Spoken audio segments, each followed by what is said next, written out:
Jerome Span. Of course, I'm here to tell you about our sponsor today. And our sponsor is, of course, and will forever be longstanding. Hey, mind you, he don't give me no money, but this is my man's. I got to hold him down. It is Swopes Athletic Recruiting and Scouting. Yes, sir, ladies and gentlemen, Swopes is out here trying to change lives. He's trying to help get these young athletes into college each and every week. Every day he dedicates a lot of time to this. This man has a serious passion for helping others further their education and further their lives in with a lot of great ways. They are on Facebook. Make sure you look up Swopes Athletic Recruiting and Scouting. Swopes is spelled Swopes. It is ran by Mr. Nathaniel Swopes Jr. He is the man in Houston, if y'all don't know. But yes, make sure you go check him out if you're trying to get your kid into school, or hell, if you're even a kid here that's thinking about going into school and you want to try and keep playing, keep your athletic career going, make sure you go check out Swopes Athletic Recruiting and Scouting. He is the man that is going to help you keep that dream going. So make sure you follow them on Facebook, and you can get right a hold of Mr. Swopes there. He will help you get into college and keep your dream going for continuing to play your sports. So again, people, Swopes Athletic Recruiting and Scouting. Check it out now. Help change some kid around you that you know's future, or hell, even your future. And welcome back to another episode of your favorite show. Well, your second favorite show. Sports Ball is your favorite show. This is your second favorite show. Swaggy Smoke with your boy Jerome Span, Pretty's Face on ITC, and of course with that man, the one that gives us all the hot takes, the one that's the originator, the one that's a spitfire. It's that man, Mase and Felder. What's happening, Mase? How you feeling today, brother? Hey, we feeling good, man. Long day yesterday. Knee is hurting, but I'm here. And you have the nerve to call me on?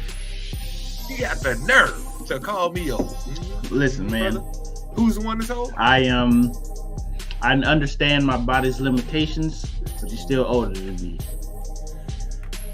That sounds like talk of a hater if I've ever heard it. But, you know, we here. It's a good day. Can't complain. But might as well get into some things here because, you know, we've been off for a couple weeks here. Like we told y'all, we going to be here when we got some stuff to talk about. Summertime, things slow down a little bit, but things got a little spicy over these last couple weeks. So we got some things to talk about. We're going to do our X-Factor show this week because we don't want to take up our time on sports ball because we're trying to keep sports ball to a hot, clean hour for y'all. We're trying to do this for y'all and for me for when football season starts. I promise you, B, we could be in the middle of a topic. You will see me hit in stream on this joint, dog. I am not missing the Bears. We got Caleb Williams. We going to the promised land, baby. Okay, just so y'all know, me and Mase will try and do this a little more consistent for you, though, especially with football. When all the other sports get going, people actually stop going outside and lock themselves inside again. They usually get a little spicy. So we'll see what happens there. But got to start this week with some crazy stuff. I mean, look, we're going to get into the X Factors, but we talk about what the hell we want to hear. So if you don't like it, sorry. It's your problem. But Mase, look. I'm setting y'all up now. We're not going to be in this topic all that long because it's X Factor. We got to get through it. We're doing the AFC today, but we got to start here because it's some real. And if we didn't, we would be doing a disservice to everybody watching here. Okay. Look, man, if y'all don't realize it, what the Supreme Court just ruled this week is that we can essentially have a king and that a president can't be arrested for anything they do, including taking out their political enemies. That is scary as hell. I don't think people realize how serious that is. I know a lot of people are just kind of like, whatever, it's these two old guys. We're getting them again. Yeah, man, but it's one old guy who's just an old guy doing old guy stuff. And then the other guy is telling you he is going to be a tyrannical dictator from day one. Shit is getting real out here, people. Y'all better make sure you go vote in November because I'm telling you, I don't want to live under a king, brother. I've seen this play out in other countries. We can go to some of the countries that we destabilized in South America. where this happened, and guess what? They got essentially a king, just in a different name. That's all. So, Mase, I don't know about you. I know we talked about this. We both saw how alarmist it was, dog. What you got to say to people before we get into these AFC X Factors, man? Because I don't want to keep us here too long because I know we both got stuff to do today. And on top of that, it's already going to take us long enough to get through these AFC X Factors as it is. So, y'all boys wild, man. I'm just start there. Y'all wild. Let's just start there, man, because the whole it's not even like this is an unprecedented venture. The playbook has been written in Russia. I mean, the playbook is there. The biggest hurdle was the Supreme Court saying you can and can't do X, Y, and Z. Now that's not a hurdle anymore. I mean, do y'all really believe that Donald John Trump isn't bold enough to actually do some of these things? Because I mean, he's actually been on TV since that ruling, saying that maybe he wants to only hold elections when he's ready to. He's already talking about going after his political opponents. Do you see what we're saying, people? So look, I mean, it's wild out here right now, people. We telling y'all, look, we didn't want to start Swaggy Smoke today with this. We have been planning on doing our AFC X Factor show for weeks. Like me and Mase, this is like a couple weeks in the planning. We wanted to start with that and maybe start with Kendrick dropping his video yesterday for Not Like Us, stuff like that. But look, people, we live in America and we are black men in America. And it's real out here right now, dog. And look, if you don't realize what it means when somebody says they're going to be king and when the Supreme Court is telling you that whatever a president does, they can't do nothing about, essentially, and that it's legal, scary times, people. So look, we're not gonna sit here and politic with you for Joe Biden and all that. We tell you straightforward, both of us are gonna vote for Joe Biden because the other dude, we know where he's trying to go with this. And look, I'm gonna tell you something.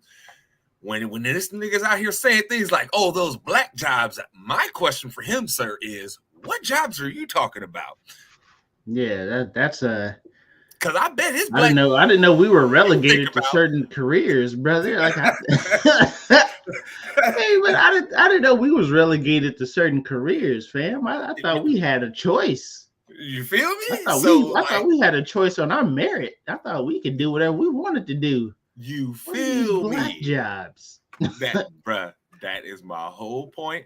And that's what is this, Mase? Like, how is this even a thing, bro? How have we gotten to the point to where people are like actually considering a dictator? How crazy is this? Like, what is this, Mase? What the hell is this? Like, to be honest, if you want to be completely honest with you, man, it's the wildest thing to me, man, because the crazy thing is like people who are adamant about voting for Trump, not all, they're decent people, you know what I'm saying? It's just like they're just stuck in their ways of voting for one party, and regardless of who it is, they have to rationalize the reason behind voting for somebody, even though he's shown to be everything wrong with America. But hey, oh well, I guess. Please go vote. Wild times. make smart decisions, not just for you and your current situation, but the current situation for the country that you live in. Take that into account. Hey, look, man, I like being free. I like having freedom. So, but that's just us. But look, I promise y'all, I wouldn't keep us here too long. We're gonna have plenty of time to talk about it. We're gonna have to come back and address this again because, like I said, in November, baby, we all gotta hit them polls. But we gotta get into this AFC X Factor show here. I promise y'all, we'll probably be back next week. We'll talk about Kendrick's video some more. We'll do that. We'll have a lot of fun. But we're gonna get into these AFC X Factors. Now, Mase, for the past couple seasons, I wish I had the doc ready to show all you guys. I don't have the doc. I will have it ready before the football season gets up so I can show you guys. Me and Mase have been pretty damn accurate with our X Factor picks. Consistently, what we've done over the past 2 seasons is that we are, what is it, 3 now, right? It's 3, ain't it, Mace? Yeah, this will be I believe so. the third 3. season we're I doing think it. it's Yeah. 3. So over these 3 seasons, over the first 2 seasons, excuse me, we've been very, very accurate with it. Pretty much, if you don't know what the X Factor show comes down to is, hey, look, if you want to look at a team and say, who's that player that you can say, this player, if they have a good season, the team had a good year. We try not to go just straight quarterbacks because, of course, everybody can go, oh, well, why don't you just pick the quarterback? Because that'd just be lame and nobody wants to do that. That's no fun. That's the easy. That's a cop-out answer. We're actually trying to use our brains here and give you the teams that we want. So starting here, we will start. You know what, Mace? I'll let you pick. What division do you want to start with? Because we're doing the AFC this week. We'll probably hit NFC next week for everybody here. Just so you know, we're not doing it on sports ball because we don't want to take up all the time there. Because, like I said, people keeping it to a hot hour. You want some long content? This is your place. You know what? We can start with the AFC West. Start there. All right. So, starting with the division of this 2-time defending Super Bowl champion, Kansas City Chiefs, the AFC West. So, speaking of the AFC West, we might as well start right there with the champs. I mean, I don't think much needs to be said about them. We all know how great of a year that they had last year. The chips were down. We all know the story.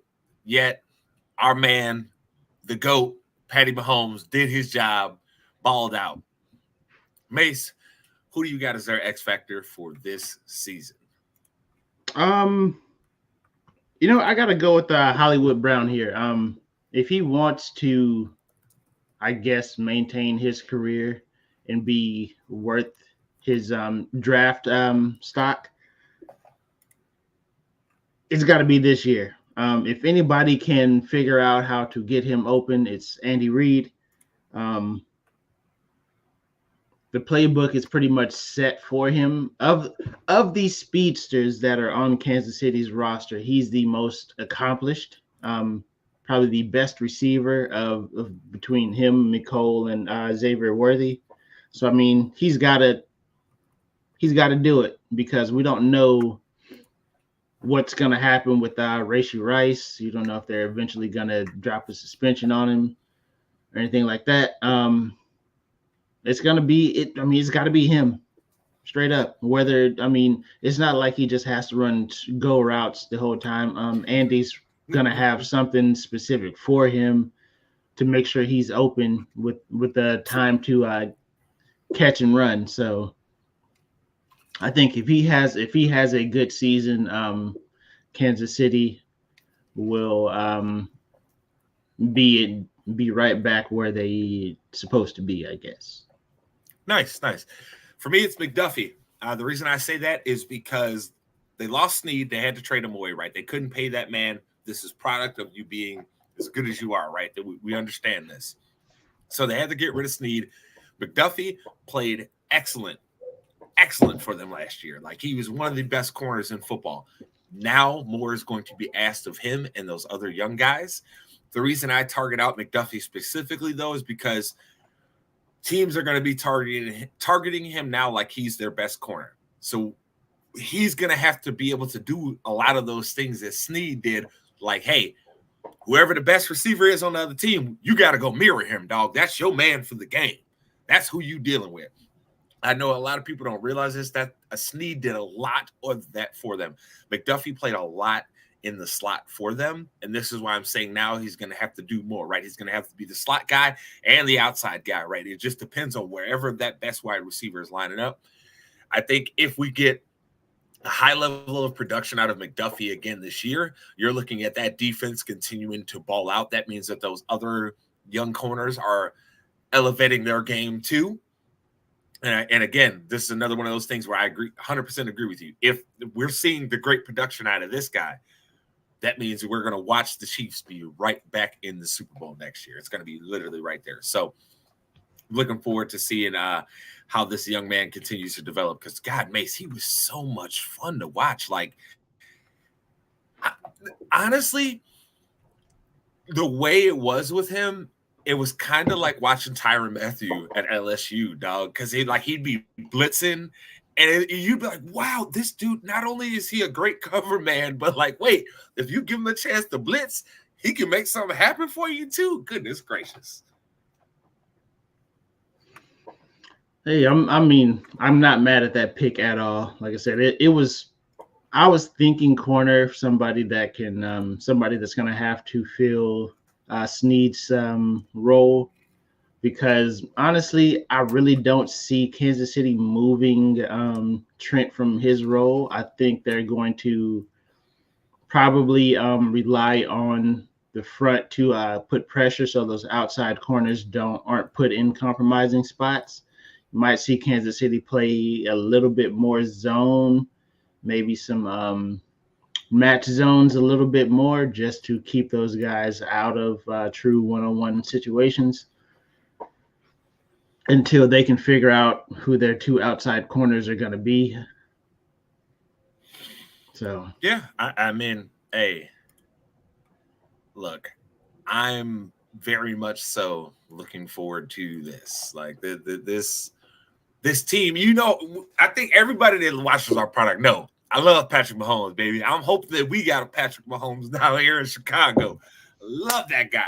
It's the GOAT, man. I don't care what none of y'all talking about. That's the GOAT. That's the GOAT right there. We watching it. Look, you watching Michael Jordan, LeBron James right now.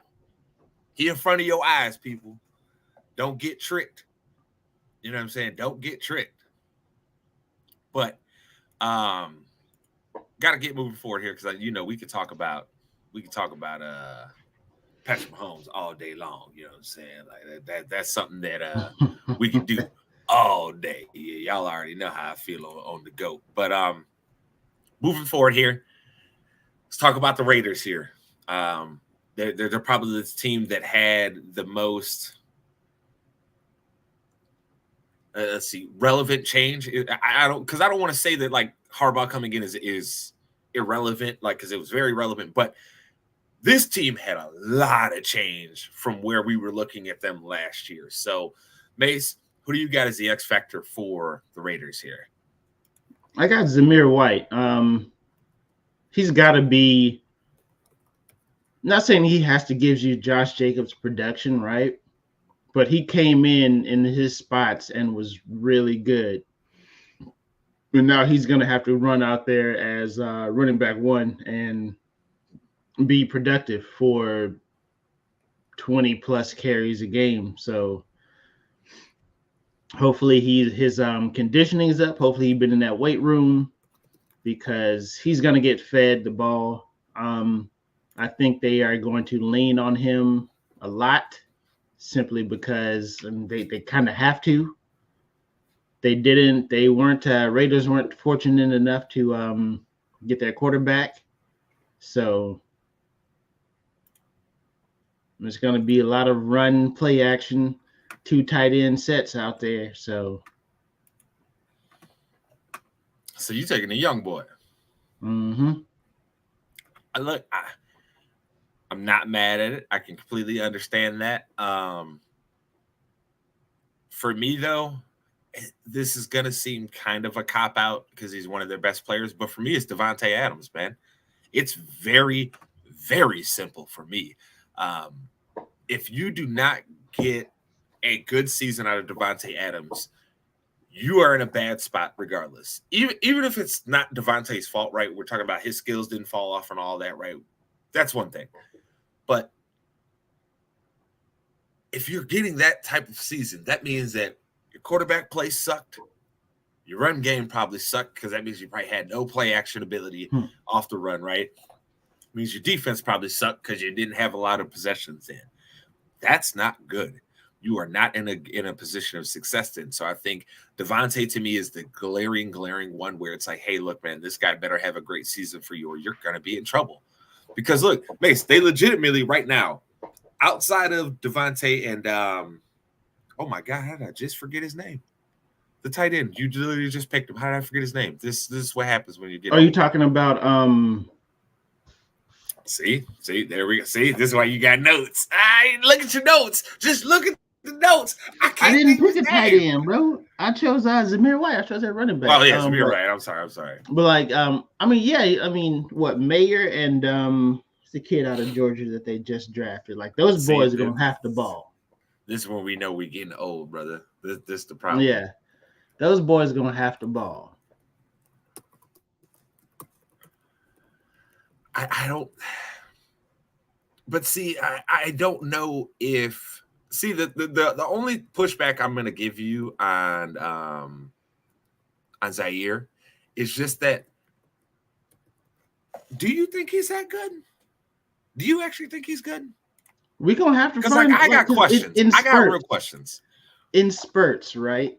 In the spell situations, he was solid. But like I said, he's probably going to get the ball 20 plus times in multiple games this year. So he better be eating his Wheaties. He better be in the weight room. He better be his conditioning better be up. He better come in with at least 5 to 10 extra pounds, brother, because you gonna feel the brunt. You gonna get the grunt of these blows, because if you think Antonio Pierce is not going to be a mentality guy out there, making sure you a 24, they gonna be running 24 blast, my boy. Like, get ready. You know what I'm saying? They gonna be running 24 blast. Yep. A whole lot of it. So I mean, I think that's a fair pick. Yeah, I mean, because I don't think he's that great, but you that is an excellent point that you make, though. He may not be that great, but he gonna get a lot of opportunity. So yeah, he gonna get the opportunity to show us right or wrong early on.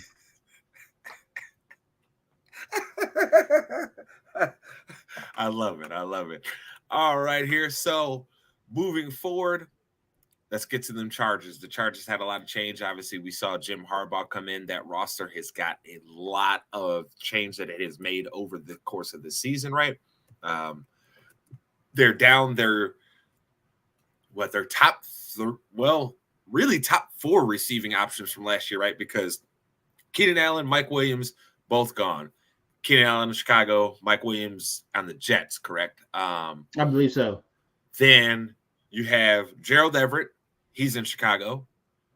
And then you have Eckler's in Washington. He's a Washington Commanders player now. So I got real questions about this team. I think you can go a lot of places on this team, Mase. So I got to ask you here, who's your pick? Who you got as their X factor for this year? Listen, one thing we know about Harbaugh, that power play is going. Listen, my man is running power. It don't matter which side he running it to, he running power. So let me tell you something. They did right by going to Baltimore and picking up a couple a couple running backs from that roster. Gus Edwards, my boy, listen.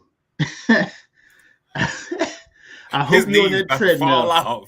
I hope you on that treadmill. You listen, because you gonna be a battery ram. They run it first. I can almost. Whenever by mid-season they come out with those metrics about how often does a team run on first down, I'm really ready to go to bat for the fact that the Chargers will be right around 65% of run first down. Buzz? Hey, boy, they about to run the wheels off of Gus, son. Like I believe J.K. Dobbins will be the more efficient of the two, but he's gonna be running those stretches and those tosses just to and counters and stuff to just catch people off guard. But Harbaugh likes to run that power, son. Gus, get ready.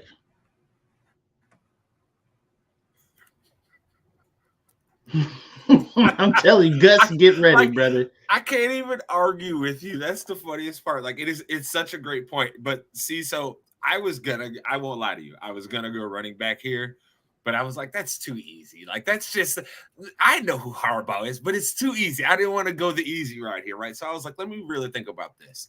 And for me, I went Ladd McConkey. Reason I went Ladd McConkey is what the exact part that I started this with. Their best 4 receiving options from the past 2 seasons are now no longer on this team. You are now talking about a receiving core of Quentin Johnson, Ladd McConkey, and a whole bunch of who that is and still in the league. Okay.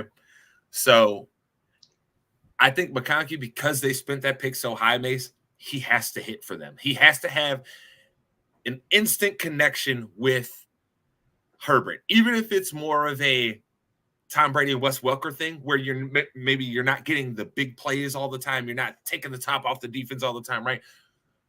But you're still getting 100 receptions for 1,200 yards. You know what I'm saying? Like, you're getting a lot of the chains moving with him because, dude, I've looked at this roster, Mase, and tell me this. All right, let's look at their wide receiver room. This is currently who is on their roster. You have Brendan Rice, Joshua Palmer, Praise Odeke, Ladd McConkey, Quentin Johnson, Leon Johnson, Jalen Johnson. These niggas really like Johnson.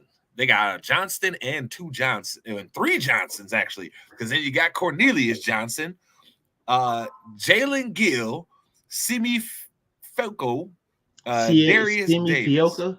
Yeah, there you go. I'm See, sorry. For me, and DJ Chark, the nigga that teams keep talking themselves into, Mase. So for me, here's where I have the whole gripe about Ladd McConkey in particular. Josh Palmer plays his same position, and if he's on the field, I think he's probably still the better option.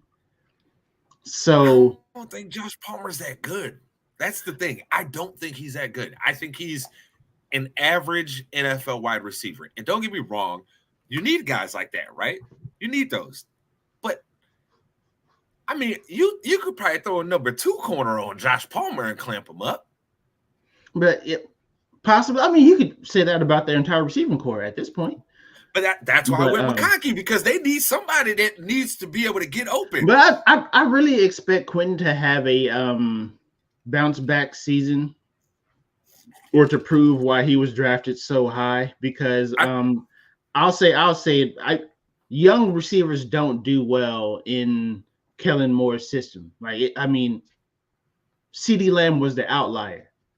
I mean, man, you talked about this last year where we didn't know how it was going to go for Quentin Johnson, because that was the exact point that you brought up, which was Kellen Moore's offense asked a lot of the wide receivers. It is a lot of Mase is, look, I'll tell you guys something.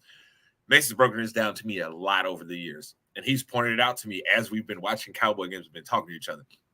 Dog, Kellen Moore, most of his routes, that's all option routes. Majority of his offense is option routes. So guess what?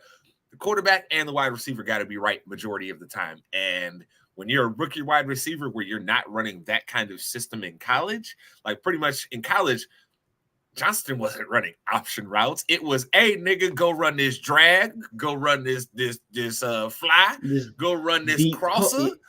You know what I'm saying? Like, that's it. It was, nigga, get on your horse and go. So I expect them to have a bounce back season, simply because I feel like they probably will be one of the better play action teams, just for the simple fact that they will be turning around and running that thing 30 plus times a game, regardless of who's the running back. But I feel like their success is going to be based on their running back's ability to stay right around that 3.8 to 4.2 yards a carry range. Like, if they can stay in that middle ground right there, in that, like, I guess, average ground, if they can stay right there as an average running team, they'll be just fine. I'm not mad at it. You know how I feel, though. Like, I just, because we know he's running the ball. Oh, for sure. But see, part of the reason I didn't go running back though there too is, I'll be honest with you, I like your pick of Gus Edwards, but I think by the end of the year, Isaiah Spiller probably ends up being the guy getting the most carries on that roster. To be honest with you, I think he ends up being the guy because Gus, he's totally a hardball style running back, but he ain't got no explosiveness. And I think the difference is going to come out over time because I think that offensive line is going to be markedly improved this year, right? And getting Joe Alt, absolutely genius move. Now you've got 2 bookends, and that is a huge thing to have.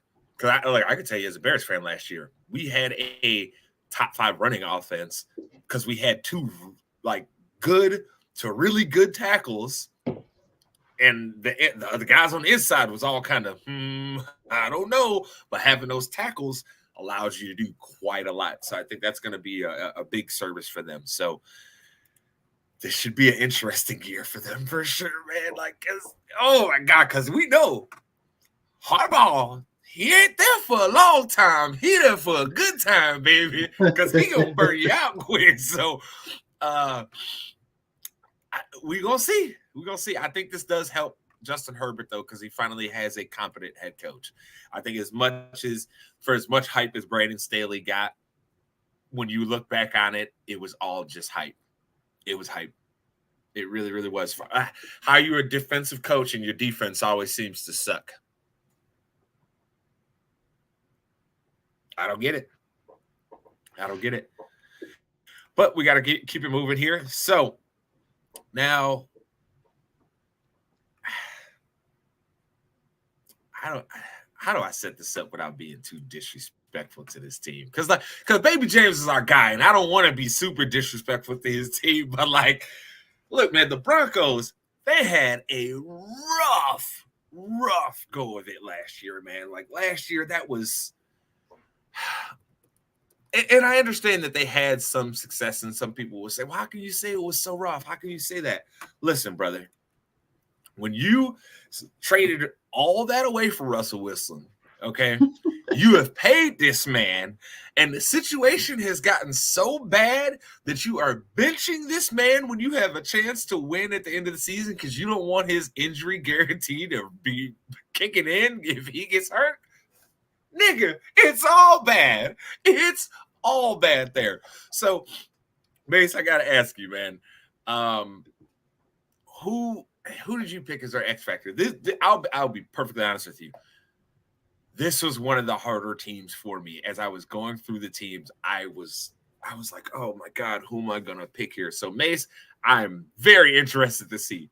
Who do you got here as their X Factor for this season? Honestly, this was probably one of the easier ones, and it's fairly cliche. I'm not going to sit here and say that there was like a whole lot of thought put into this. You've got a rookie quarterback, and what do we always say? Rookie quarterback's best friend is the tight end. Greg Dosich, he's got to perform this year, or it's going to be an even longer season for Denver.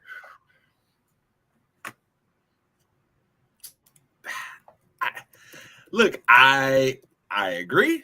I understand. Like I said, it's cliche. There wasn't really too much thought to be put into this because what can you put into this? They traded Jerry Jeudy for a bag of potato chips. Hey, but look, baby. Hey, look. In fairness, Baby James wasn't the only one. I went looking when the trade happened. Broncos fans hated that nigga Jeudy. They did not. I thought it was just Baby James. I ain't gonna lie, Derek. I'm sorry, bro. I thought it was just you. Broncos fans hated that nigga's guts. They really did. They were happy. I've never seen so much celebration from a fan base trading away a player that's young and may still have potential. Never seen such celebration. So, you may be right. For me, Mase, this was again, it was a hard thing for me to do. But I had to go Cortland Sutton here. Because when I looked at their offense and I looked at their roster, my biggest issue that I kept coming back to is there's not a single player outside of Sutton that can threaten the defense on their roster right now. Not a single one, man. Like I was looking up and down. I'm looking at the running backs. I'm looking at the tight ends, the wide receivers, right? And there isn't like if I was a defensive coordinator, they don't have a single solitary player that threatens you. And Cortland Sutton doesn't even really threaten you that much because though he is a quality wide receiver, right? He's probably in the good to great category. He's probably somewhere in there, right? Probably more so leaning towards the good than the great. I don't know if what he does great is what's going to help them because that's not the type of guy that Sean Payton was. Sean Payton wants Michael Thomas. What was the other tall dude's name? Was it Colston, right? Colston. Yeah, Marcus Colston. He wants somebody that's going to give his entire body to the scheme. And I'm sorry, Cortland Sutton, that man's smart enough to make some business decisions out there, baby, and he trying to get paid too. So for me, it's just Sutton, man. I think we both have the same thought process on this, though, which is like, yo, hey, somebody got to go out here and catch these damn balls. Somebody got to. Like, I don't know what to do. If you are if you're a Broncos fan, I look, if you're a Broncos fan and you've talked yourself into Bo Nix, bless your heart. Bless your little heart. So to Bo Nix's credit, his even running that Oregon scheme or whatnot, he still was very accurate, right? So if Sean Payton can figure out how to play offense in this day and age in football, because he was good 10 years ago, you know what I'm saying? Like his offense was probably more so because of Drew Brees than anything else, but you know, to Bo Nix's credit, he's very accurate. So if you can get anybody open in that offense, he can get it there. But like I said, Sutton gonna see all the doubles. Either them boys gonna somehow have to have an immaculate run game to make sure the other teams have to bring a safety into the box, or somebody else, Dolchich or whoever else, is gonna have to be winning them one-on-ones consistently because it's gonna get rough out there. Yeah, absolutely. All right, so that's the AFC West. We've gotten through them. I will, once I get the doc all together, I'll make sure I link it into the descriptions here, and so you guys will be able to see it. It'll be a live doc because I'm also going to put in our weekly picks into this doc too. So you guys will be able to see it every week, and you'll be able to see how smart me and Mase actually are. We know football around here. We know ball, okay? That's what we do. But that being said, got to keep it moving here, get into another division. So, Mase, where do you want to go next here?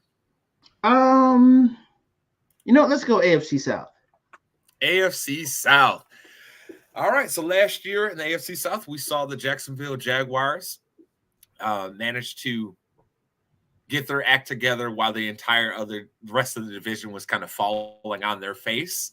They managed to do what they had to do to get themselves in the playoffs, but I know there was a lot of people that their performance for the season left a lot wanting, whether it is from the offense, the defense, whatever.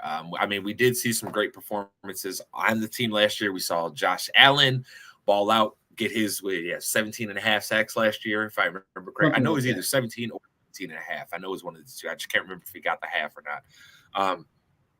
He proved his spot right. That was a guy, Mace, that we both had a couple of questions on going into last year for sure, where it was like, hey, man, we see it's prove a deal time, baby. You got to get it together. He proved that his worth was there. Trevor Lawrence season was kind of up and down, right? Like he had some really good performances, and then he had some other weeks where you were like, dog, are you even good? So that being said, we've seen him progress, though. He has gotten better for sure since They got Clown Show out of there. What's his name? From Ohio State. What's his name? Urban Meyer. There we go. Urban Meyer. Since they got Clown Show Meyer out of there, they have most definitely gotten better. But we also last year saw some of those same warts that Doug Peterson's teams had in Philadelphia, which is sometimes it's like, nigga, do y'all practice? Do y'all have real speed? Like I'm gonna tell you, multiple times last year watching the Jaguars, because it very weirdly, the Bears and the Jaguars schedule kind of lined up pretty good last year. So a lot of the times when they were on, like I could see them playing early in the day. So it was like, oh, okay, cool. Why not? Dog, that team made me ask questions every time I would turn them on. Every time I'm like, what is this? What is this madness? So Mase, we will start with the Jaguars. One last thing, we got to give Etienne his credit. Etienne had a great year last year. He showed his worth also last year for this team.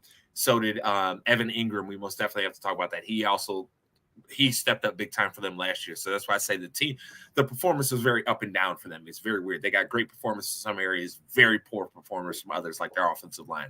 So Mase, all that being said, who do you got as their X factor for this year?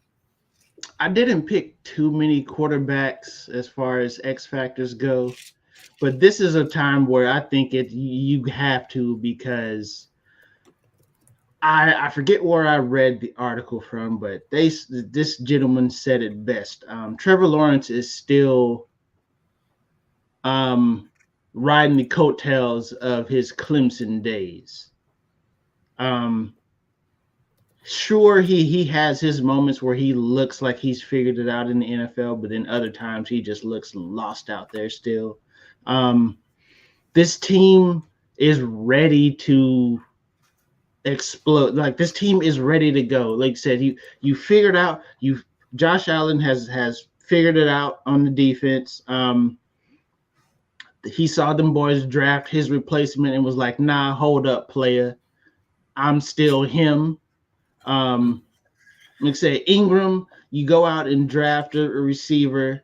You go Etienne, if he's healthy, he's going to be a baller. If you look at this team and what's holding them back, is Trevor Lawrence.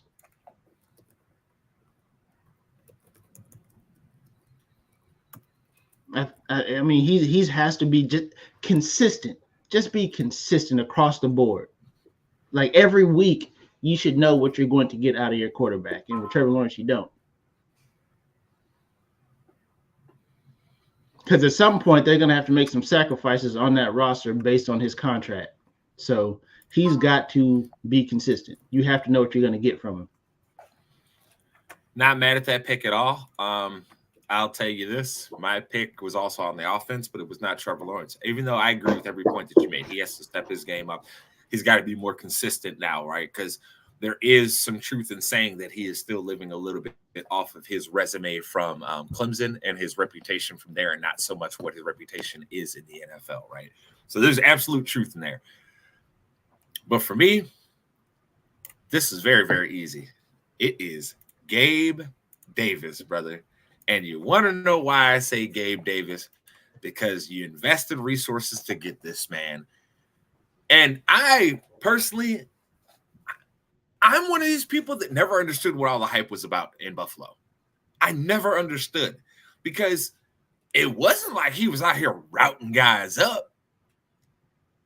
It was just Josh Allen would throw the ball super downfield, and he could outrun guys sometimes.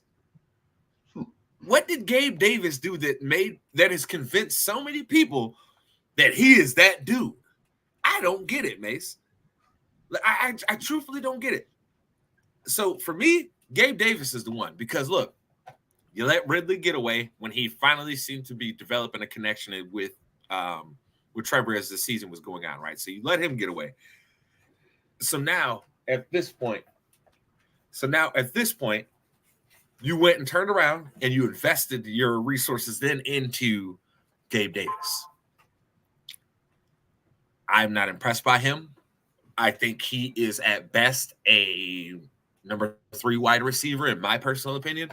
I don't think you could be. Look, the last 2 years in Buffalo showed me this, and I know some people are going to be harsh. Oh, well, he had Diggs and all that. dog, if he was really that good, Buffalo would have never been willing to get rid of this guy. They would have figured out getting rid of some more old guys to keep him around, especially when they knew they were sending Diggs out the door, right? They would have figured out a way to keep him, but they didn't because they know he's like a number 3 wide receiver. So for me, this is Gabe Davis all day, baby. All day. He has to, Mase, this is prove it time for him. Everybody believes in his hype. Let's see if he's actually worth something here. Do you think he's worth it? Because I don't. Oh, yeah. I do. Hey, look, and I will gladly admit I'm wrong. If he come out and be like gangbusters this year, hey, I was wrong on this guy. But I don't think I am. I don't think I am at all.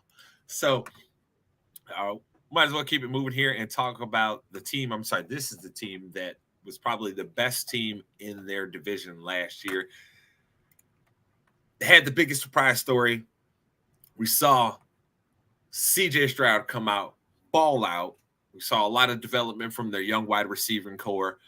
That offensive line was one of the best offensive lines in football last year. I mean, this is one thing that me and Mase talked about even going into last season for the Texans, which is that, hey, if they got it right with CJ Stroud, that team, like the offense specifically, was already set up very well for a good quarterback to come in there and succeed, especially because them dudes up front weren't giving up a lot of pressures.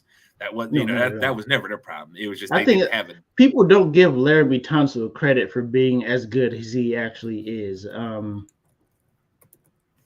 For my money, behind Trent Williams, he's the next best tackle in football. That's for my money. I know some people will have the arguments. They'll say this guy, that guy, right? For me, it's Trent Williams, Laramie Tunsil, then everybody else.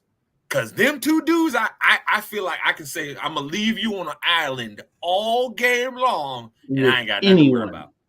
With anyone.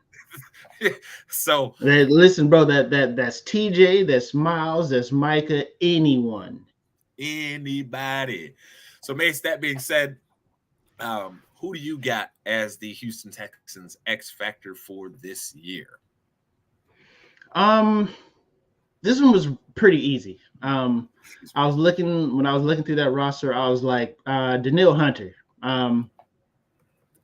I think that this year that defense is going to take the leap that the offense did. He's the old head around all those young guys who are still learning a little bit. I think if he's anywhere approaching 12 sacks on the season, that entire defense will be easily. I think they could easily turn out this season with a top 10 defense if Danielle Hunter has a pretty much a normal season for him, because I mean he's a double-digit sack guy just about every year, so, or if not every year. So yeah, man, it's him. I'm not mad at that pick. I can understand that because I think we both believe that Will Anderson is going to take another step forward again this year. He's probably going to see some more double teams, so they're going to need for sure Danielle Hunter to step up there.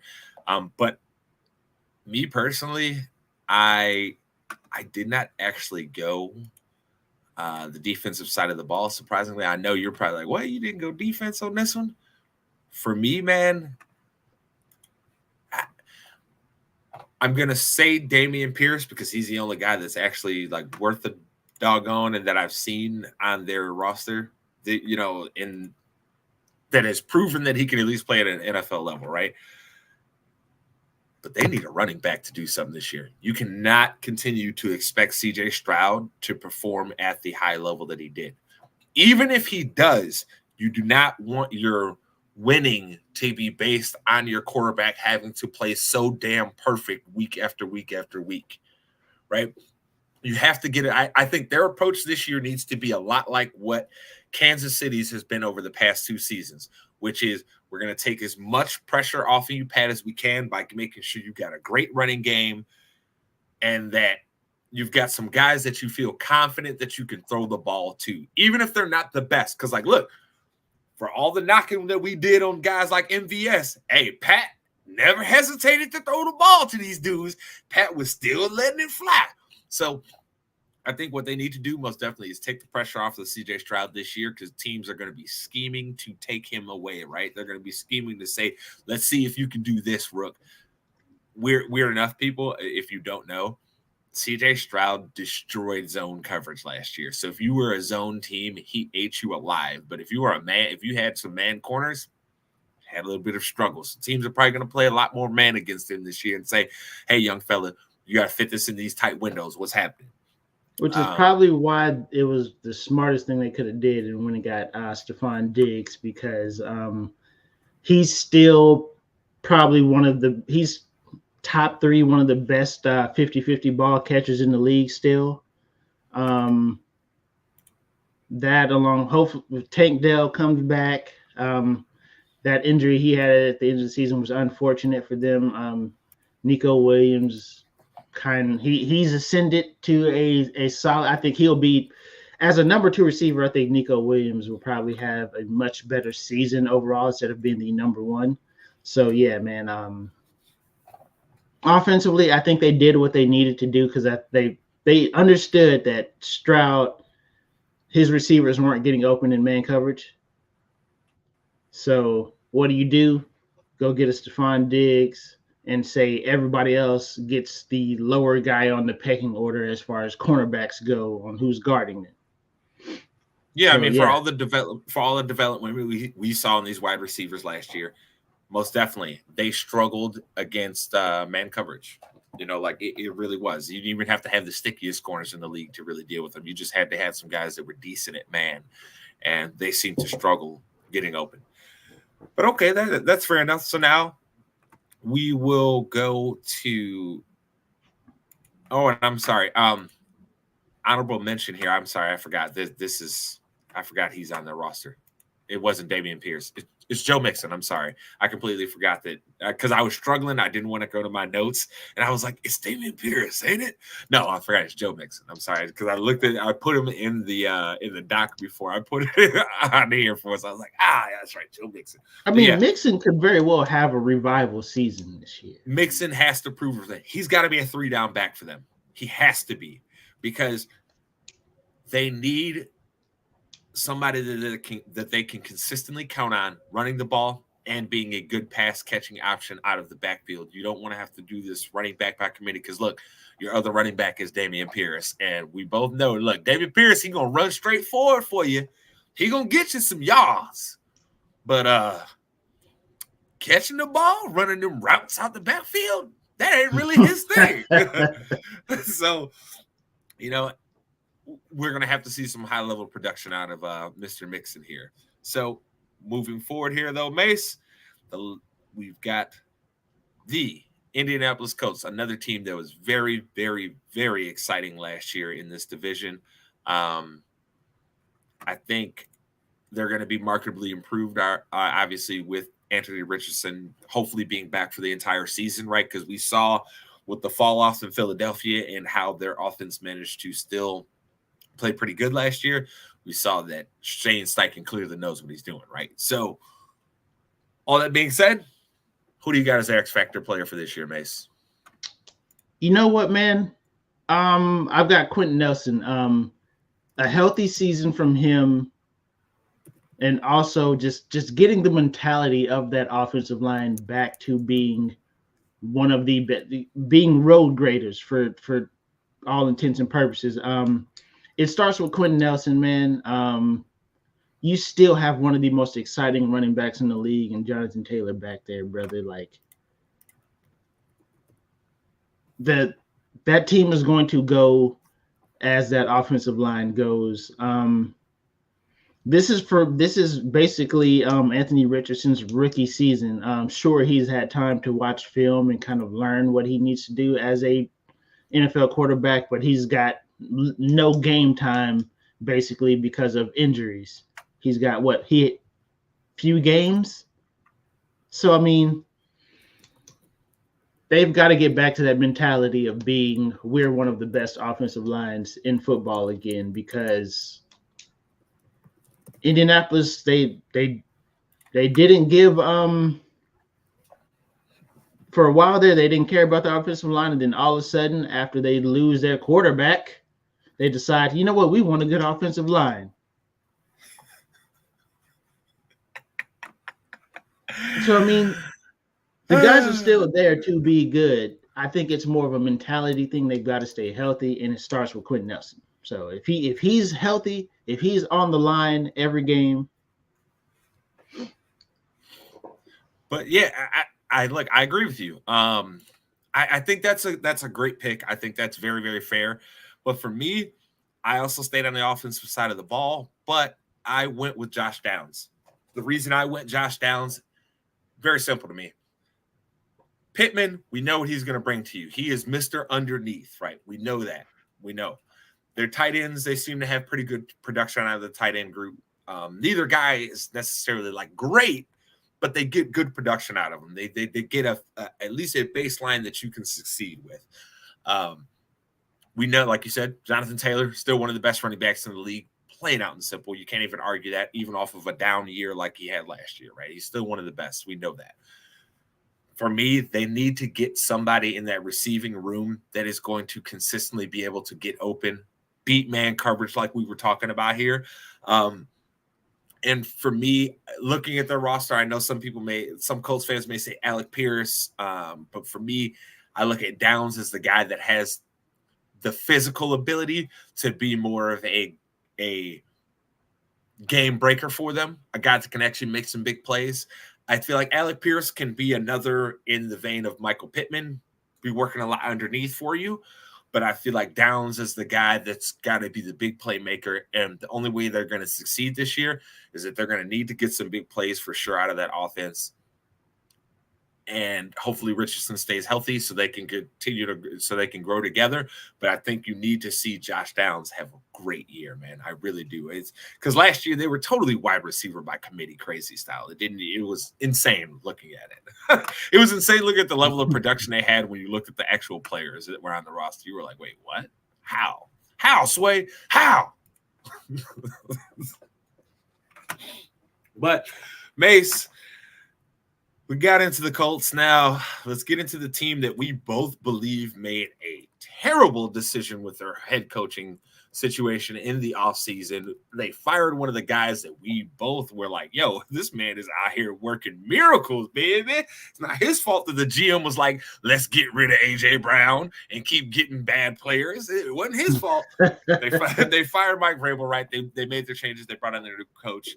We've seen a lot of flex in this roster. They don't have Derrick Henry anymore. They're really going to be, for all intents and purposes, a new team, and they're trying to figure out who the face of their team is, what it's going to be. It seems like they're kind of all in on Will Levis. We don't really know how that's going to go. But Mase, who do you got as the X factor for them this year? Straight up, man, I've got Tony Pollard. Coming back from that leg, from the broken leg, you could tell that he was not fully ready last season to be a number one running back. As the season went on, he got markedly better, a little bit more comfortable out there. In Tennessee, he won't have to be necessarily the between the tackles running back. Tennessee, they will be a very much running back by committee team, but I think we will get a lot of the 21-22 Tony Pollard. That was the game breaker for Dallas. I think we'll get that guy back in Tennessee. I think he's definitely going to bring the explosive plays back, just for the simple fact that he will probably only be around 15 touches a game, whether it be running the ball or catching the ball out of the backfield, or even lining them up in the slot in certain formations or out of motion them out and stuff like that. But I do, given the fact that Tennessee has pretty much put an entire team around Will Levis and was just like, he's got some veteran guys all over the field for him. Like I said, he's got Ridley, he's got D-Hop. They will make some plays, but the game breaker for me on that offense is definitely going to be Tony Pollard. I think he 1 year removed from the leg injury, a complete year removed from the broken leg. I think he, like I said, at the end of last season, he was actually looking like the Tony Pollard of old again, with the explosion in the run game. So I think a full year and a new team where he's not going to be asked to run between the tackles as much, I think that's right back in his wheelhouse. I think we'll see him go back to being that guy again. Not mad at that. I have no argument for you because this is our first exacto. I picked Tony Pollard too. Because look, man, they decided that was who they wanted to go with. They could have kept Derrick Henry. It was not they did not have to get rid of him. So we're going to see what happens this year. I think we could have, you could argue Will Levis here most definitely by a lot of people. I think me and Mase both understand your argument for Will Levis here. We get it. But again, we're not trying to go necessarily the easy answer. We're trying to say who's the person that when you really look at the roster, you can look right at this person and say, I know this team had a good season because of them. And Tony Pollard has a great year. That means that this team has had a very, at least, competitive year because they were able to consistently run the ball and not be behind in games to where they're just going to have to be chucking it all the time, right? So I think that's probably the best pick for that team. But moving forward here at Mase, we got two AFC divisions left. So who do you want to go here first, Mase? We've got the North and the East. So where do you want to go? We'll go to the East this time. All right, so we go into the AFC East here. I think we all know what the big stories were last year. It was a lot of real hype in that division, and the only team that really seemed to live up to any of it was Buffalo. Miami, people got real hyped on them early in the season, but we saw as the season went on, their performance went down and down and down and down, culminating with how their season ended, like getting embarrassed. So looking at that team, that was a very, very talented team, but we got to start with the team that actually had what you could argue as the most success last year, and that is the Buffalo Bills, because they also had probably the most turnover of their roster of anyone else. Well, significant turnover of their roster of anybody else in the division. All that being said, Mase, who do you got as the Buffalo Bills X Factor for this year? I mean, I don't want to go long. Everybody knows with their big moves and all the players that they lost in the season. It's basically going to be an entirely different roster going into this year. So, Mase, who do you got? This one was probably one of the harder teams to pick. Even now, I've got my name written down, and I'm still like, was this the right choice? you don't know if you believe in it, huh? You're like, was this the right one? I don't know. You know what, man? I'm actually gonna have to go with I'm gonna go Dawson Knox. We know Kincaid came in and he was more of a downfield tight end for them, almost pretty much a flex tight end. He was more of the receiver tight end of the two, even though Dawson Knox has some of those same qualities. I think, like I said, with the losses that they've had in the receiving core, this would be another team that rolls a lot of two tight end formations out there. And Dawson Knox is going to have to win a lot of those one-on-ones because we know Kincaid is probably going to get the majority of the attention from the safeties and other teams just because of his ability to take the top off of a defense from the tight end position. So Dawson Knox is definitely going to – Buffalo, they're going to have to get at least 70 catches out of both of their tight ends this year. And we know Kincaid is going to get that to you. So Knox, you're going to have to say, hold up, don't forget about me. Like, I was balling before Kincaid got here. So he's definitely going to have to be that guy. He's going to have to be their number 2 receiver. I don't disagree. I think that's a great pick, but I actually went on the other side of the ball.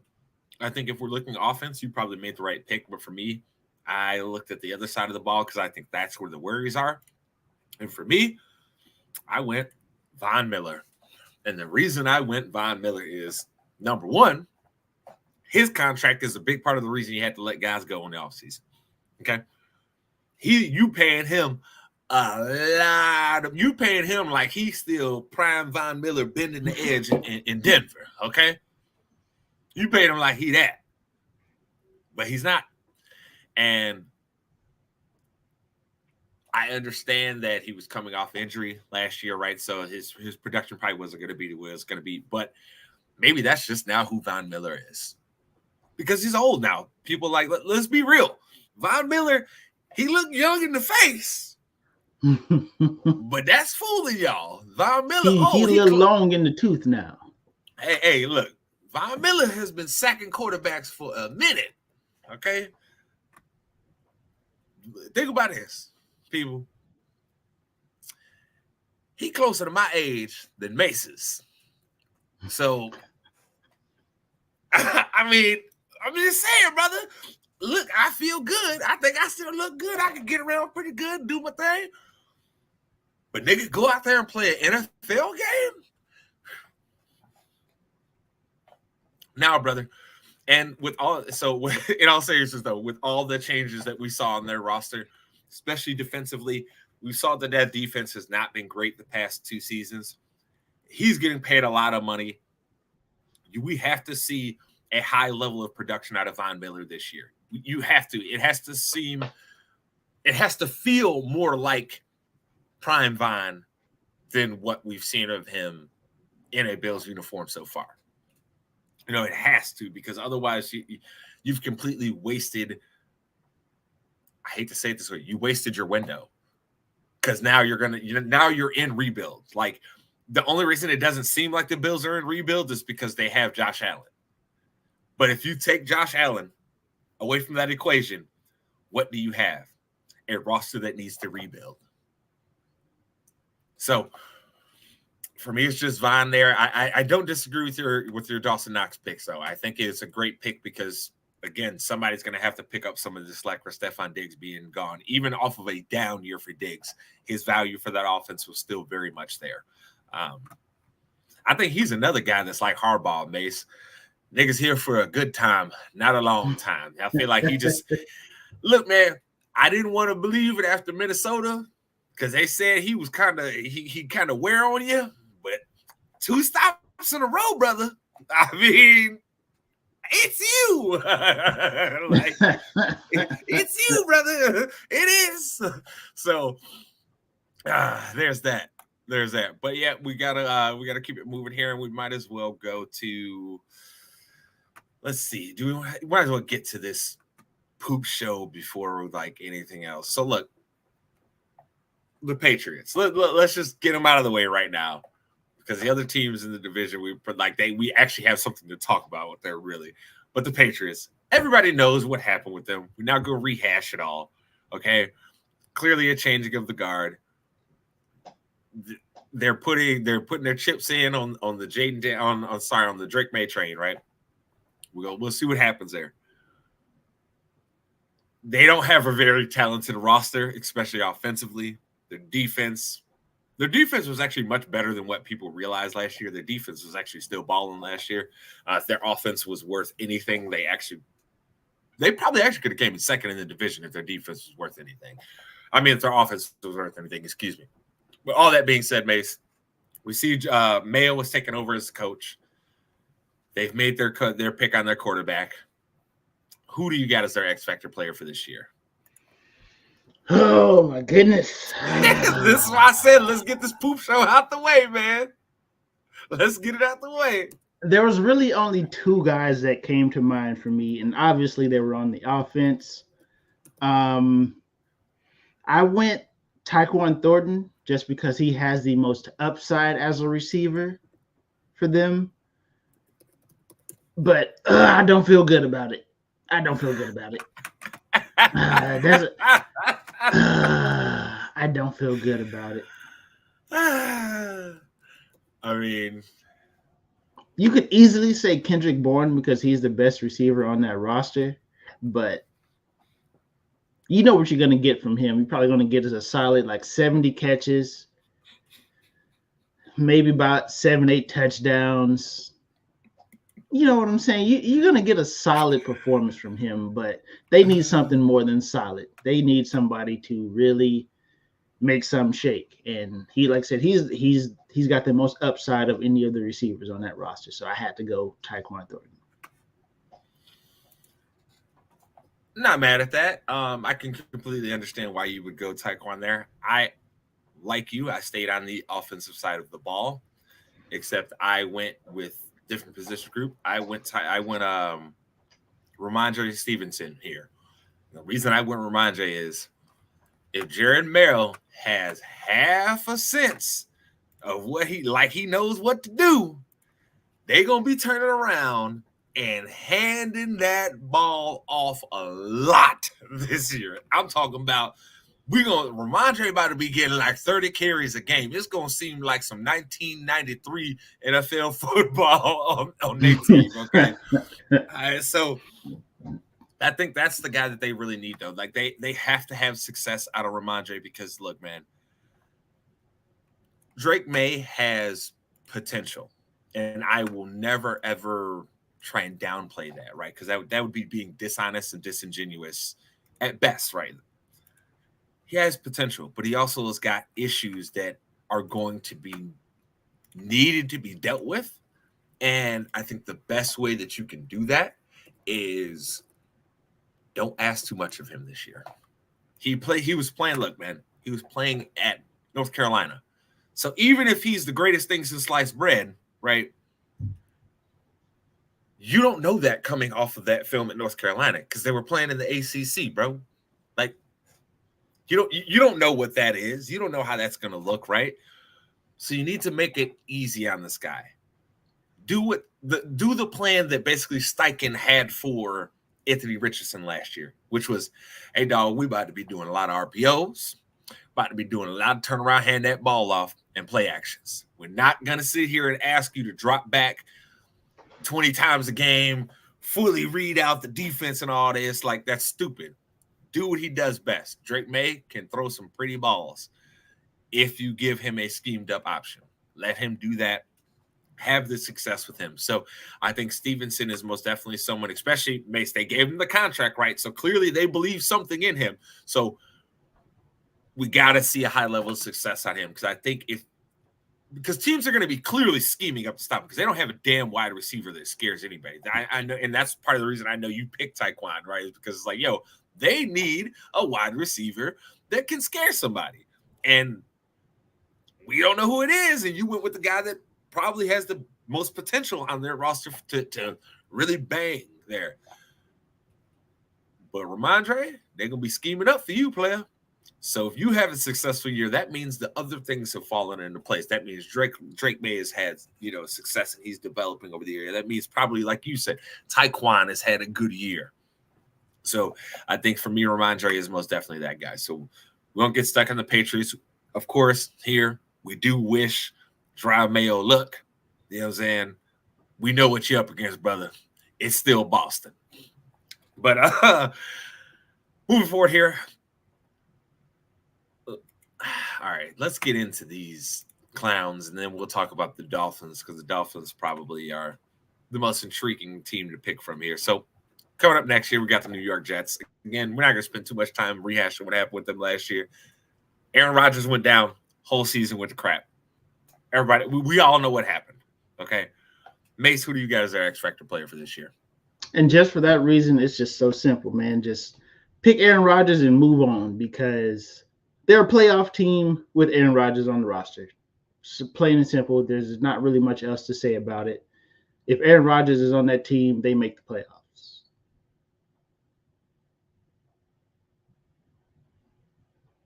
I really ain't got too much more to say. I mean, if he's there, they make the playoffs. They have a chance.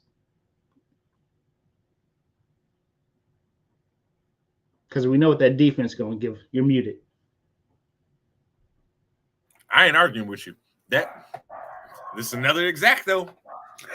Aaron Rodgers.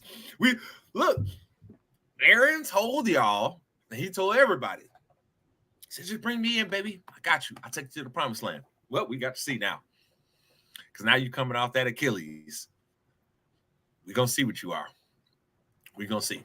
So, yeah, it's Aaron Rodgers. I don't think we need to even waste a lot of time with the Jets. It's just too glaringly obvious who it is there. But moving forward here, let's get to the Dolphins. That team skyrocketed early in the year, fell off a cliff towards the end. There's still a lot of people that have questionable feelings on Tua.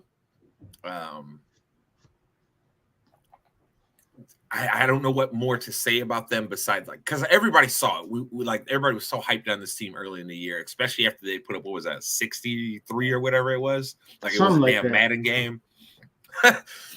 But Mase, who do you got as the Dolphins X-Factor for this year? You know what, man? I've got Jordan Poyer. I think he's going to bring some discipline to that defense. He'll bring some toughness to that defense.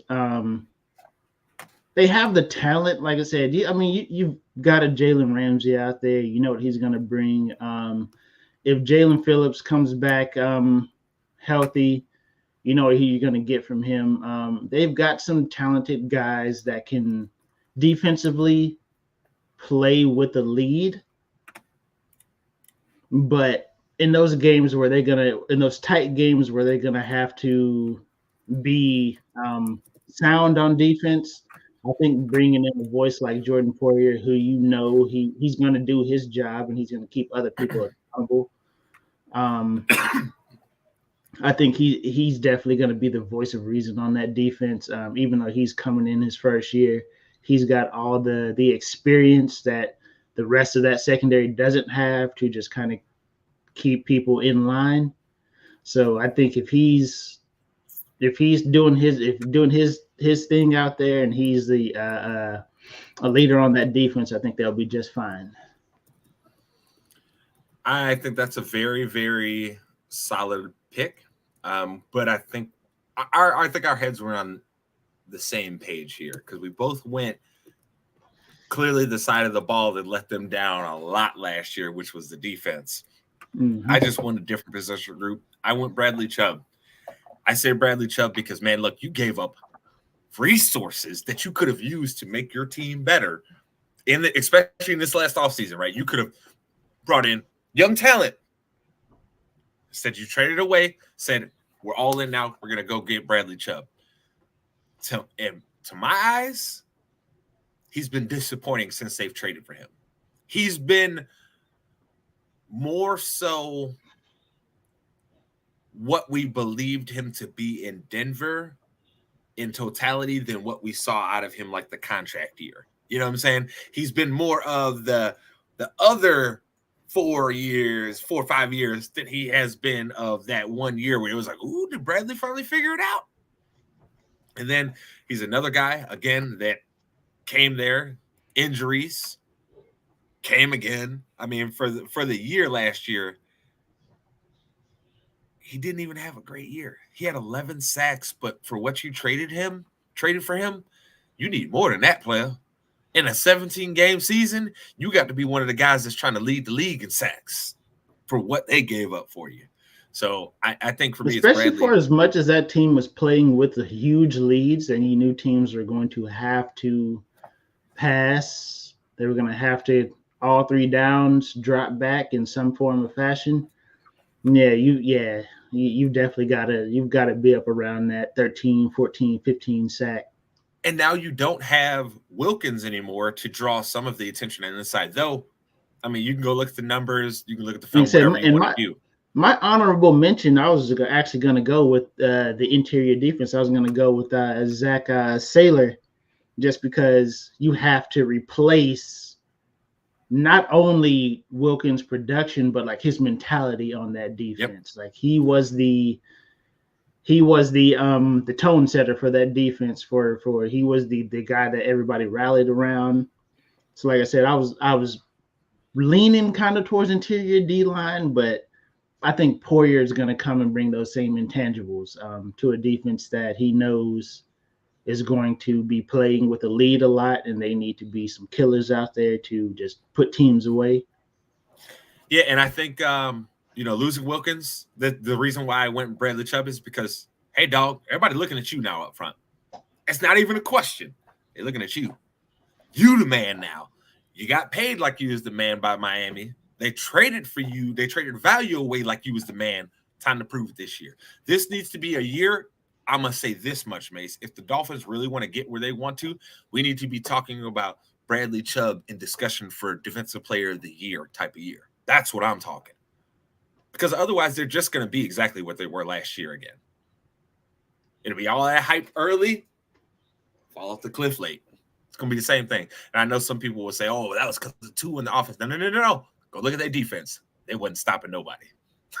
Look, even last year, Jalen Ramsey wasn't looking that great for him all the time. This was the most up and down I have seen Jalen Ramsey in his career.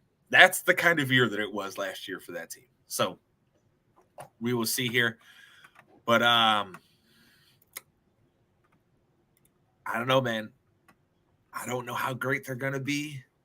Miami is a real trick bag for me this year, Mase. When we get to picking like division winners, this division's kind of a trick bag for me because I don't necessarily really believe in any of the top three teams. I think they all have glaring warts that make you be like, ooh, we need to just pick a random team and keep it moving, dog, because it can be any of them. But speaking of a division that could be any of them, last division we've got here, that is the AFC North. Traditionally, like one of the hardest divisions in football, period. We know last year, clearly Lamar had an MVP season, balled out. The Steelers and the Bengals both had down years. I mean, the Bengals because of injury, the Steelers just because they were still trying to figure out, is Kenny Pickett worth a damn? And they got their answer. That's why they moved on in the way that they did to Russell Wilson and Justin Fields. So all that being said, Mase, we might as well start with the division champs last year and the reigning NFL MVP, Lamar Jackson and the Baltimore Ravens. We saw how they went out in the playoffs. It really did not look good the way that they went out. That was a rough game for the entire offense. The defense played pretty good, right? They played as well as you could really expect against Kansas City. But that offense, we love Lamar around here, but boy, y'all was looking terrible. Like, hey, Spagnuolo got that nigga number. Like, they did. Do you know what it seemed like, Mase? It seemed like one of them where it's like, if Baltimore gonna get their ring, they need to just hope somebody else, like the year the Bengals knocked out the Chiefs, they need somebody else to do that because, Spags seemed to know how to get up on your. Just hey, you remember when the Giants played the Patriots? That nigga Spags had Brady number 2. He had Brady looking, I'm seeing ghosts. And Lamar was looking kind of similar. I love you here, brother. But that was a rough one. So maybe we'll start with the Ravens here. Who do you got as their X-Factor player for this year? So the real pick here that I can't actually pick is health. Because stop it. Just be real. Let's be real, dog. Like, if we were really picking like what's holding Baltimore back, them boys just can't stay on the field. Their key players can't stay on the field. But for the sake of what I have to do here today, it's got to be Mark Andrews. Baltimore's always going to be able to run the ball. They doubled down on that by going to get Derrick Henry, right? Like they're going to get what they're going to get out of the receivers. Zay Flowers is pretty good out of the slot. What you get on the outside is just what you get, right? Like it is what it is at this point. Baltimore has invested a lot of resources into their receiving core and just really hasn't panned out. So it's got to be Mark Andrews. One, he's got to stay healthy. And two, in those critical games, Mark Andrews, much like the way that listen, man, I'm getting old. Much like the way that Travis Kelce is always there for Kansas City, Mark Andrews has to always be there for Lamar Jackson. Like regardless of what's going on the outside, regardless of what's going on in other positions, Mark Andrews has to be the constant open, the constant first down getter, the constant big playmaker. It's got to be him. I'm not mad at that pick at all. I also went the same side of the ball as you, and I'm betting you actually know where I went here because it's very, very clear to me at this point who needs to step up on that team, and his name is Rashad Bateman. It is that simple for me, Mase. We were both very, very hyped on Bateman going to the Raiders. Like, oh man, Lamar finally got him somebody that can actually run some damn routes. And to be honest, his performance there so far been very, very underwhelming. Very underwhelming. So I think we saw Zay Flowers can take the top off, but look, man, he goes in that MMF category when it comes to wide receivers, midget mother, you know what's okay. And you know me and Mase here, when it comes to them little wide receivers, there's limitations that we know firmly that you gonna have at the end of the day, right? There are just some things that you gonna not be able to do. So I think Bateman being a guy that's, what was he, 6'1", right? Something like that, yeah. I mean, he's a true X receiver. Like, he should be able to line up one-on-one. He has to have success this year. Yeah, there has to be no excuses this year. You got to be healthy. You got to have success out of him this year, because the thing that we saw against Kansas City was that it came down to when nobody can get really open, the only dude that Lamar knew he could trust was Andrews, because the rest of them dudes hadn't proven themselves trustworthy yet. And over the course of this season, they need to prove themselves trustworthy. Because I think with Andrews, right, you know you'll get a certain level of production out of Lively, your backup, because Andrews missed a good chunk of the year last year. You saw that Lively was still able to give you a pretty good level of production. But then wide receivers, I mean, outside of Zay Flowers, I was looking at the rest of y'all like, hey, dog, you got a lot of snaps to not be doing nothing. It's a whole lot of snaps next to your name and not a lot of production with it. You ain't an offensive lineman. That's not how it should be. So for me, it's Rashad Bateman all day long. I think he is somebody that has to absolutely step up for them. And if he does not, I see them taking a step back from what they were last year. I know some of y'all might be trying to argue to me and Mase, why didn't either of you go like someone like Pat, who's replacing Patrick Queen? Because neither of us are that sold on Patrick Queen. We the same niggas that told you he should be thanking his lucky stars that Roquan got there, because that nigga was exposed before Ro got there. Exposed. He wasn't going to get that contract he got. He needed to be sending Roquan a Rolex or something like, hey, dog, appreciate you, because he sure as hell wasn't going to get that before Ro got there. He was looking real overrated before Ro got there. Overhyped.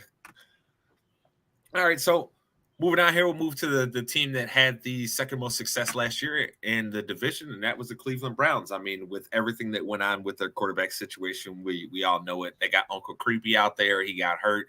They brought in Flacco. Flacco, some people thought he played great. If you look at it, he was just about what you expect out of a serviceable backup quarterback. He's going to give you some highs. He's going to give you some lows, but you can win games with him if you have other things in place, like their great running game, their defense, the skill positions that they have.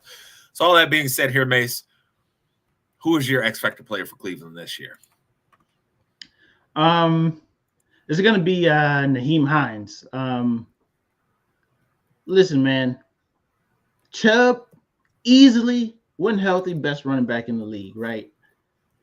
But boy, oh boy, my man has zero kneecaps. None. This is literally what, his third knee surgery in his. Well, let's see. He had the one before he had the one in college, right? The one in Georgia was like just. Ugh. Yeah, he had. All right, so he had the one in college, and then he had one? It was like his second year in the league or whatever, right? And then that one last year. So yeah, I think that's number 3. Yeah, so I mean, listen, I'm not sure if he's going to be right at the beginning of this season, right? Just because of the amount of knee injuries he's had. I mean, Hines is going to have to not only spell him, but he's going to have to be very effective when he spells him because you cannot keep rolling Chubb out there down in and down out.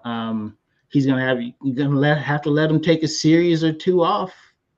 Okay, yeah. Look at this. All right, here it is, right here. So October 10th. This is the Georgia one, right? Mm-hmm. Tore the PCL, MCL, and LCL in his left knee, and he also dislocated the knee and suffered cartilage damage. So then he came in. He had a knee MCL sprain that put him on short-term IR in the league. Then he had the calf injury. Then it was the chest and rib pull that was like in 2002. If you guys remember that one when he was having a great year. And then last year he tore that knee up again. Like I Same said, knee. man. That one was they just only had to repair his MCL and his meniscus though. Oh wait, no. I'm sorry. It ended up being MCL, ACL, and meniscus that he had to get in this last one. Like I said, man, he literally has one leg at this point.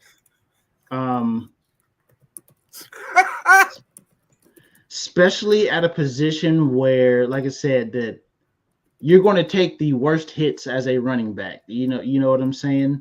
Hines he's going to have to early on, more than likely Hines is probably going to be their number one guy just for the fact that, like, bro, you can't just run a dude out there. I mean, everybody looks at what Adrian Peterson did after a knee injury, bro. Nobody else is like that. We got to lower those expectations of people coming back off of running backs coming off of leg injuries. Like, let's lower the expectations here, bro. You can't expect Chubb to go out there 300 some carries next year and just being a gangbuster. Hines, as I said, he's going to have to carry the running back load a lot this year. Just for the simple fact that if you want Chubb to be effective at the end of the year, he's going to need some rest early. So Hines is going to have to give you something, and in those moments, he's going to have to be good. Like good at a minimum baseline. Hines is going to have to be good. All very solid points. I don't disagree with any of what you said, but for me, I went with Uncle Creepy. Look, man, at the end of the day, you are 100% right. They're going to need level of production out of Hines just to get to when Chubb can come back, hopefully, and be healthy for them again, right? But, brother, hey, Uncle Creepy, I understand your shoulder was hurt last year, but you looked awful. You looked awful. And it shouldn't have been so bad that when Joe Flacco came in playing average level football that people were like, oh my God, Joe Flacco's balling. That's how bad your performance was. So to me, if Cleveland is going to have any success this year, we already know that defense, they've proven we consistent. We're going to do our thing. As long as we stay healthy, we're going to do our thing. But that offense, you need some higher level play out of your quarterback this year. You cannot continue to put all the pressure on your run game and have these average quarterbacks because you have enough in your skill positions that you should be able to have a consistently productive offense, both running and passing the ball. So there should be no excuses. Watson, you're at this point essentially when the season starts, he'll basically have had a year to recover, get himself completely right, all that stuff. You know the playbook now. You know what the system is. You know your guys on the team. You've had a whole offseason to work. Literally, you haven't had any suspensions or any crazy stuff getting in your way. You had a whole offseason to work. You have to get back to the level that you were at in Houston or close to that. Otherwise, Cleveland is, for lack of better terms, fucked for the next 5 years because that money only gets bigger. that you got to pay Watson. If Watson doesn't recover from this, we're gonna have to go back and look at his tenure in Houston and be like, Deshaun Watson was the reason he was not Deshaun Watson, but DeAndre Hopkins was the reason he was successful. Straight up, if he does not get back to the level of play that he has, his entire success in Houston is going to come down to him having DeAndre Hopkins. Because he at that point in time, DeAndre Hopkins was the ultimate 50-50 catcher. Like, I mean, it was straight up. You could just throw the ball. You could close your eyes and throw the ball to him, and I promise you, it was him or an incompletion. And most of the time, it was him. That's the wild part. But yeah, I mean, I don't disagree. That is very, very, very fair. You got to get right. You got to get right. That's all there is to it. But moving forward here, might as well hit them Pittsburgh Steelers up real quick. Because, I mean, with Cincinnati, I think I probably already know where you're going. I just don't want to say it. I think I probably already know. But Pittsburgh, I'm curious to see where you're going to go here. Like we talked about, transition to the quarterback position. They've got Wilson, Fields competing, right? We know they have talent at the wide receiver position, even with losing what's his name, Deontay Johnson or whatever. Yeah, Deontay Johnson. Yeah. Even with losing him, we know they have skill at the position. With Pickens there, they generally have a history of picking consistently good players. We know the defense was still pretty good last year, even with all the injuries that they've had to deal with and the aging of that defense, especially with the likes of Hayward and Watt not getting any younger. All that being said, Mase, it's a big year here from Mike Tomlin. He worked some of that voodoo magic again last year and made this team way more competitive. Just like we said, we knew they weren't going to be great because neither of us believed in Pickett, but we knew they wasn't going to be terrible bottom of the league either because it was like, nigga, you got Tomlin. So who's their X factor for this year, Mase?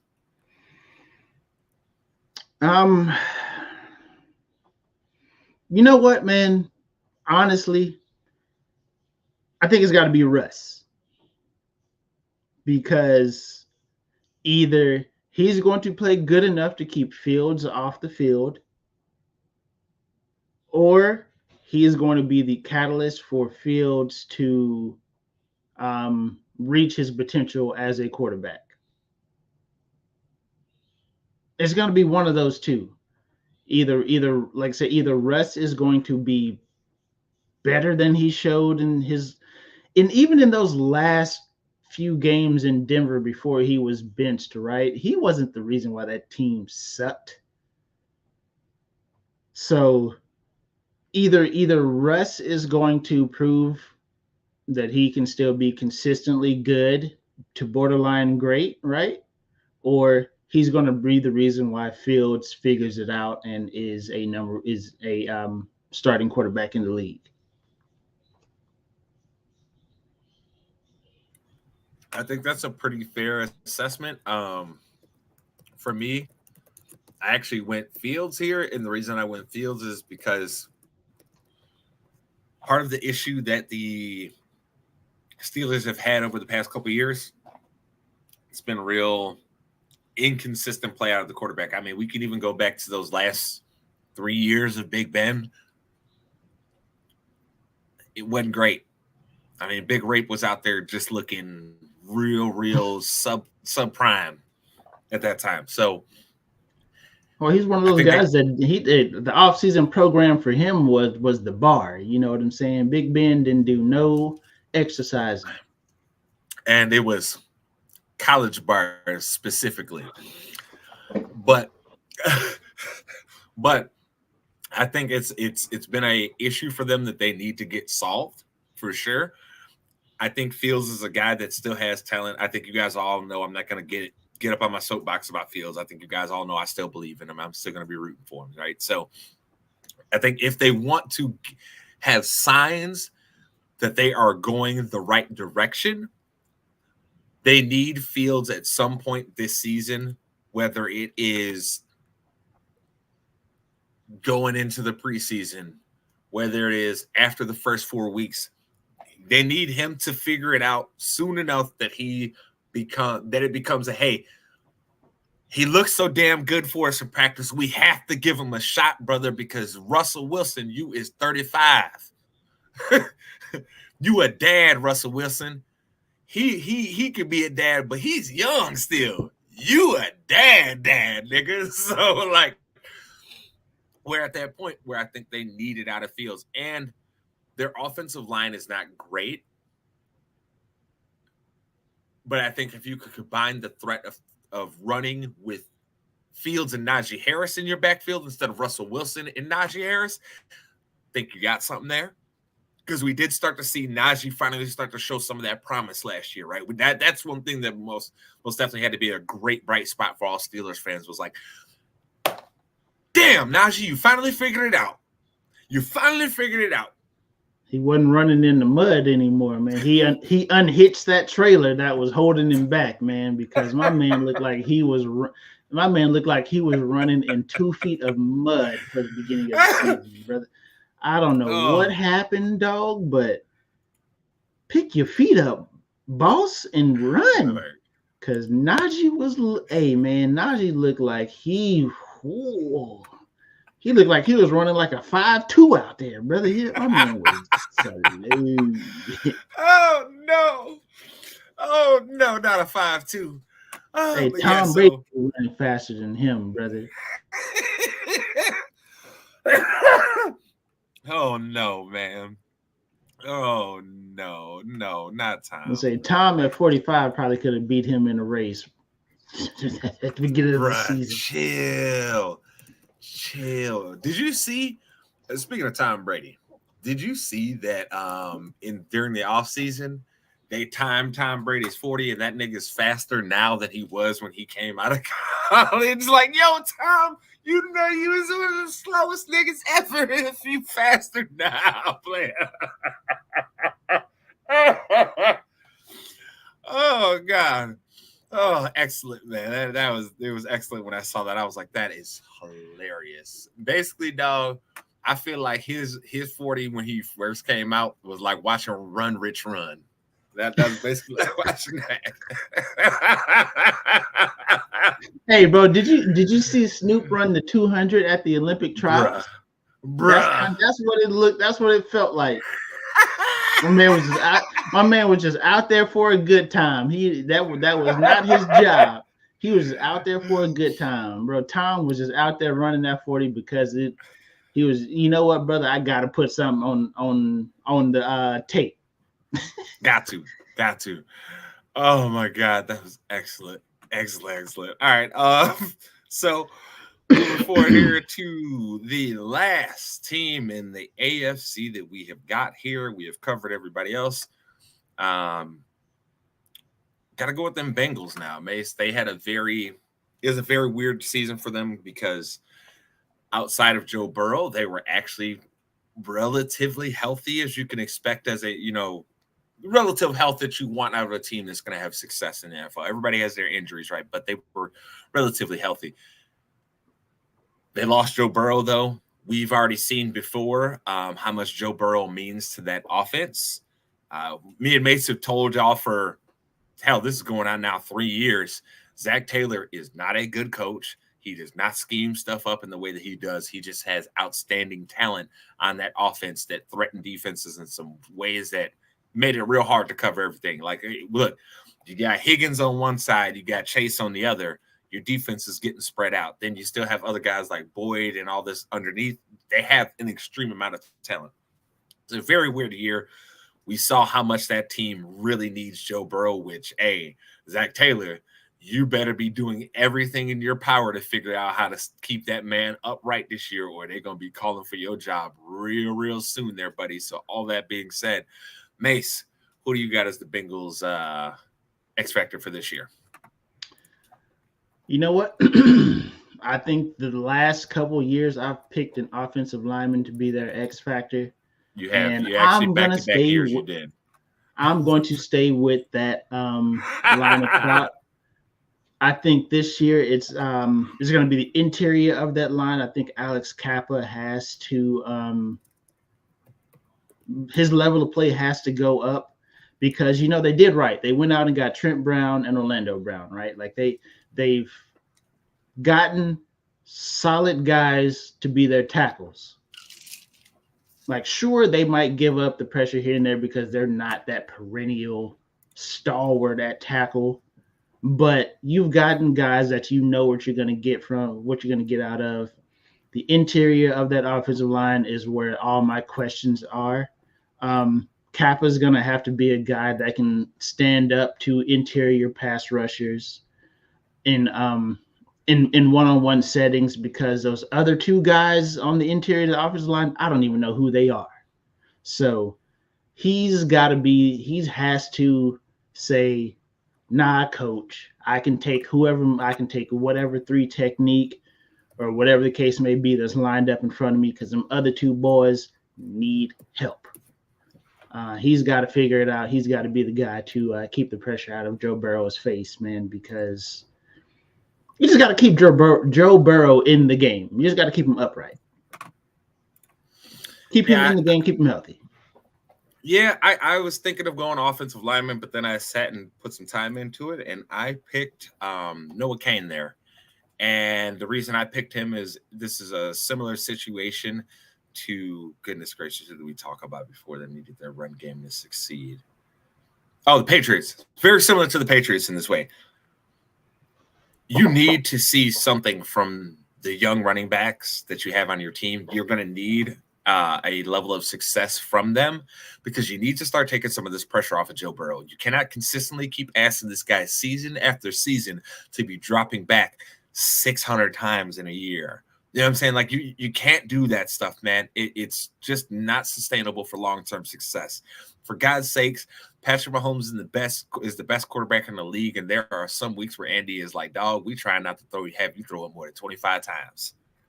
Okay?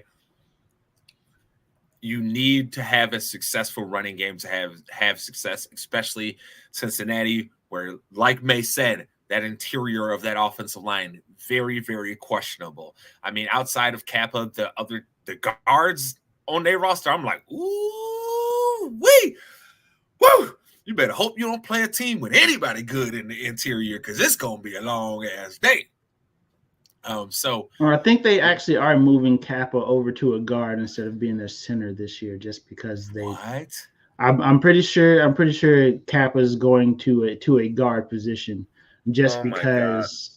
I mean, I can't name another interior offensive lineman on that team. So you got to put him on one side or the other, just to say that, hey, y'all two boys over here are gonna be double teaming. Kappa's gonna have to take whoever he takes, right? And y'all two boys are gonna have to double team, and the running back gonna have to stay in and chip. Yep. Facts. I can understand, but yeah, for me, it's Noah Cain. I think he's gonna end up being the one that's the starter. I mean, I could have just said either rookie running back, but I picked one. I went with Cain because he's the bigger guy. I think they're gonna use him a little bit more. So we will see. But yeah, they need to take some pressure off of Joe Burrow regardless. I think both of our points is the same thing, which is y'all need to take some pressure off of Joe. you need to relieve some of that, please, because otherwise it's going to be another season that looked very similar to last year. Very, very similar. So, Mace, tell the people where to find you, though. Man, Twitter, funky_stuff09, twitch.tv/Swaggy Mase. Hit me up. And hopefully Daryl stop ducking and come get this smoke. Bruh, why are you gassing that man up? You already know, like, all hyped up now because of you. It's going to be all your fault. And you're going to be talking that greasy to me. And I'm going to have to be like, brother, I'm not the one. But, yeah, address Band the Man everywhere. You're the See My Pretty Face of the ITC logo. Make sure you like, subscribe us, rate us, review us. If you only give us 4 stars and don't give us 5 stars, I'm inclined to believe that you are a hater, and you don't want me to think that because, hey, guess what? I'm a really nice guy, and when I see you in person, I'll call you out to your face. So, all that being said, This is another episode of your favorite show, well, your second favorite show, because sports ball is your favorite. I see, I almost caught some of y'all. Y'all was going to nod your head like, yeah, it is. And it was like, oh, so sports ball is your favorite? But yes, of course, it's another episode of your favorite show. It is Swaggy Smoke. Signing out. I'm your man, Jerome Span. That's the voice of ITC, Swaggy Mase. We'll holler at y'all boys later. Y'all have a safe 4th of July weekend. We'll be back again next week, and we'll be dropping our NFC X-Factors, so make sure you're with us. We'll be on around the same time. Y'all be safe. Stay dangerous. See, nigga, I'm telling them be safe, and you gonna say be dangerous. What's wrong with people?